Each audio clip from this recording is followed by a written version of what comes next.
এই যে হাদিসটা আমাদের দেশি হাদিস, এটি দেশি হাদিস, ভারত বাংলাদেশ পাকিস্তানের বানানো হাদিস এটি।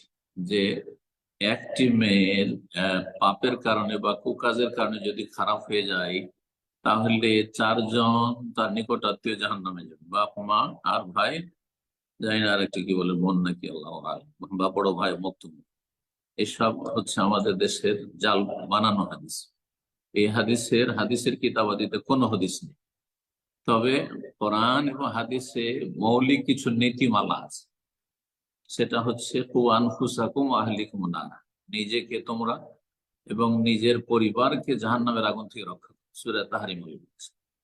তো নিজেকেও জাহান্নাম থেকে বাঁচতে হবে, বাপ মাকে আর ছেলে মেয়েদেরকেও জাহান্নাম থেকে বাঁচাতে হবে। জাহান্নাম থেকে বাঁচাতে হলে পর্দার সাথে, যেমন সাবালিকা হতে যাবে মেয়েরা, পর্দার ব্যবস্থা থাকতে হবে বাড়িতে।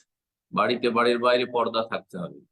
বেগানা পুরুষ নন মাহারামদের সাথে যেন দেখা সাক্ষাতের বা কথা বলার ইত্যাদি আর এইরকম কোনো সুযোগ না পায়, যাতে গুনার সম্ভাবনা থাকে। যদি এই সুযোগগুলি বাপ মা দিয়ে থাকে তাহলে তারা গুনাহগার, কিন্তু এই সুযোগ না দিয়ে থাকে তাহলে গুনাহগার হবে না। ভালো তরবিয়ত করেছে, পর্দার মধ্যে রেখেছে, তারপর মেয়ে কখন খারাপ হয়েছে, তাহলে তাদের দোষটা কি? যথাসাধ্য তারা চেষ্টা করেছে, আল্লাহ ফাত্তাকুল্লাহ মাসতাতাউ, যথাসাধ্য আল্লাহকে ভয় করে, যথাসাধ্য চেষ্টা করেছে। আশা করি বিষয়টি বোঝা গেছে। এই রকমের নবীর হাদিস রয়েছে, আলা কুল্লুকুম রাইন ওয়া কুল্লুকুম মাসউলুন আন রাইয়াতি, তোমাদের প্রত্যেককেই দায়িত্বশীল, আর প্রত্যেককে তাদের নিজ নিজ দায়িত্ব সম্পর্কে জিজ্ঞাসা করা হবে কিয়ামতের মাঠে, বিচার দিবসে। সুতরাং দায়িত্বশীল হচ্ছে বাবা, দায়িত্বশীল যেহেতু বাবা সবসময় বাড়িতে থাকে না, মা, সুতরাং যতক্ষণ আহ বাবা বাড়িতে আছে বা বাবা যতটা খোঁজ নিতে পারছে, অবশ্যই তাকে সেসব দায়িত্ব সম্পর্কে জবাব দিতে হবে।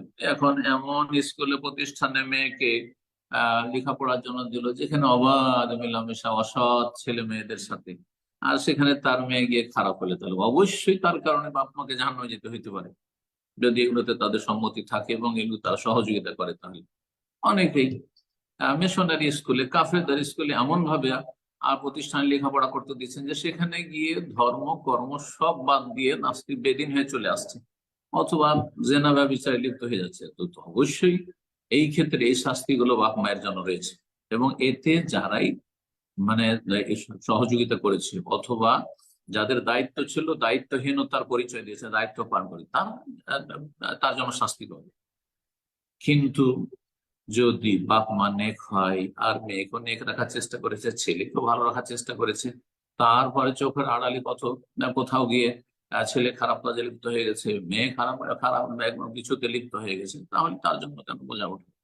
তাহলে এইসব কথাবার্তা, এই জাল কথা, এইসব বয়ান করবেন, এগুলো এক শ্রেণীর জাহেল মূর্খ বক্তারা আমার দেশে বলে থাকে। ওগুলো তারা ইসলাম সম্পর্কে আসলে কিছু বুঝিয়ে না। জি, আল্লাহ বুঝার তৌফিক দান করুন। আশা করি বিষয়টি বুঝতে পেরেছেন। প্রত্যেকে আপন আপন জায়গা থেকে আপন আপন দায়িত্বগুলি যথাযথ পালন করবে, যাতে রবের কাছে আপনার দায়িত্বের ক্ষেত্রে দায়িত্বহীনতার কারণে, অবহেলার কারণে ফেঁসে না। জি, বারাকাল্লাহ।